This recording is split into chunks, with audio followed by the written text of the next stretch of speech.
سب سے معاشرے میں جس سے بچنا ہے گناہ کبیرہ ہے کون سا؟ والدین کی نافرمانی کرنا. والدین کی نافرمانی کرنا گناہ کبیرہ ہے. اور اس کے علاوہ اور احادیث سے جو ثابت ہے گناہ کبیرہ، ان میں سے چند ایک یہ بھی ہیں: سود کھانا بھی گناہ کبیرہ، جادو کرنا بھی گناہ کبیرہ ہے، جھوٹی قسم کھانا اور گواہی کو چھپانا یہ بھی گناہ کبیرہ ہے، اللہ تعالیٰ کی رحمت سے مایوس ہو جانا یہ بھی گناہ کبیرہ ہے، خیانت کرنا، شراب پینا یہ بھی گناہ کبیرہ ہے، اور رشتہ داریوں میں سے دوستوں کے ساتھ کٹ آف ہو جانا، دوستوں کے ساتھ تعلق ختم کر لینا، رشتہ داروں کے ساتھ تعلق ختم کر لینا. قاطع تعلق کرنے والا بندہ، بلا وجہ تعلق کو توڑ دینے والا بندہ بھی گناہ کبیرہ کا مرتکب ہوتا ہے. اس لیے ہمیں ان گناہوں سے بچنا چاہیے. یہ گناہ کبیرہ ہے. اسم گناہ کو کہتے ہیں. اسم کا الٹ ہوتا ہے بر. بر کا معنی ہوتا ہے نیکی. اسم کا سمان بھائی سمان دیکھو، اسم کا معنی ہے گناہ، اور اس کا الٹا بر. بر کا معنی ہوتا ہے نیکی. نیکی اور اس جو گناہ اور نیکی الٹ ہیں. نیکی کیا ہے؟ توجہ، نیکی کیا ہے؟ وہ کام جس کے کرنے سے انسان کے دل کو اطمینان ہو جائے. وہ کام جس کے کرنے سے انسان کے دل کو اطمینان ہو جائے وہ نیکی ہوتا ہے. اور وہ کام جس کے کرنے سے انسان کے دل میں ایک بے چینی سی لگ جائے، اضطراب پیدا ہو جائے، وہ گناہ میں شامل ہوتا ہے. یہ حضور کی حدیث کا مفہوم ہے کہ نیکی اور گناہ میں فرق جو ہے وہ کیا ہے. جس کام کے کرنے سے انسان کا دل مطمئن ہو جائے وہ نیکی ہے، اور جس کام کے کرنے سے انسان کا دل جو ہے وہ شک میں پڑ جائے اور وہ بے چین ہو جائے، بے قرار ہو جائے، سکون نہ ملے، وہ گناہ ہے. اس کے بعد فرمایا وہ لوگ جو ہیں وہ کبائر سے بچتے ہیں. فرمایا والفواحش، اور وہ فواحش سے بچتے ہیں. فواحشہ کس کی جمع ہے؟ فحش کی. فحش کی کہ دوبارہ سنیں، فواحش جو ہے فحش کی جمع ہے، اور فواحش بھی گناہ کبیرہ ہی ہوتے ہیں. لیکن فواحش میں کیا ہوتا ہے؟ گناہ کبیرہ کو شرعی طور پر حرام کیا ہوتا ہے، منع کیا ہوتا ہے شریعت نے کبھی گناہ کو، برے کو. لیکن فواحش میں کیا ہوتا ہے کہ انسان پرلے درجے کی بے حیائی پر اتر آتا ہے.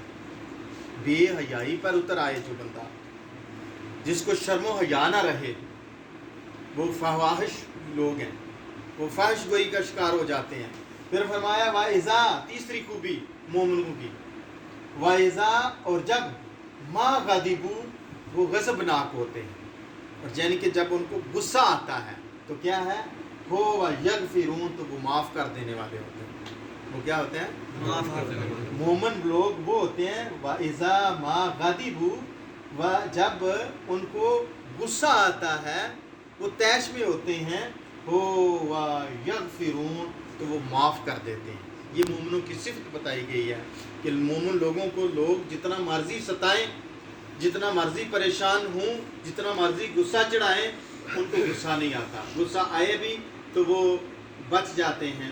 سیدنا صدیق اکبر رضی اللہ تعالیٰ عنہ کو ایک مشرک جو ہے وہ گالی دیتا رہتا تھا، لیکن آپ کے صحابہ کی شان دیکھیں کہ آپ اس کا جواب ہی نہیں دیتے تھے. آپ اس کا جواب ہی نہیں دیتے تھے. اور جو بندہ بردباری کا مظاہرہ کرتا ہے، تحمل مزاجی کا مظاہرہ کرتا ہے، غصے کو پی جاتا ہے، اس کا اللہ کی طرف سے اجر بھی ملتا ہے. آئیے میں ایک بات آپ کو بتاتا چلوں کہ سیدنا صدیق اکبر رضی اللہ تعالیٰ عنہ، ان کو ایک بندہ نبی پاک صلی اللہ علیہ وسلم کی بارگاہ میں بیٹھے ہوئے ہیں، ایک بندہ بار بار سیدنا صدیق اکبر کو ٹارچر کر رہا ہے، برا بھلا کہتا ہے، برا بھلا کہتا ہے. سیدنا صدیق اکبر چپ بیٹھے ہیں، کوئی بات نہیں کر رہے.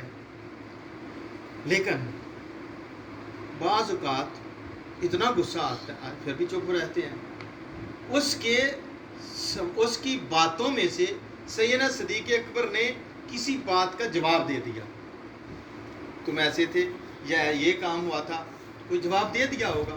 کوئی جواب دیا نا تو نبی پاک صلی اللہ علیہ وسلم اٹھ کے اندر تشریف لے گئے، چلے گئے. جب آپ چلے گئے سیدنا صدیق اکبر دل میں خیال کیا کہ میرے آقا مجھ سے تو ناراض ہو گئے، جا کر نا حضور کی بارگاہ میں بیٹھے، یا رسول اللہ صلی اللہ علیہ وسلم آپ ناراض ہو کے آ گئے ہیں، وہ مجھے اتنی باتیں کر رہا تھا، میں نے تو کوئی جواب ہی نہیں دیا، ایک ہی جواب بس دیا کہ آتے آپ اٹھ کے ناراض ہو کے آ گئے ہیں۔ تو آقا کریم صلی اللہ علیہ وسلم نے پتہ کیا فرمایا؟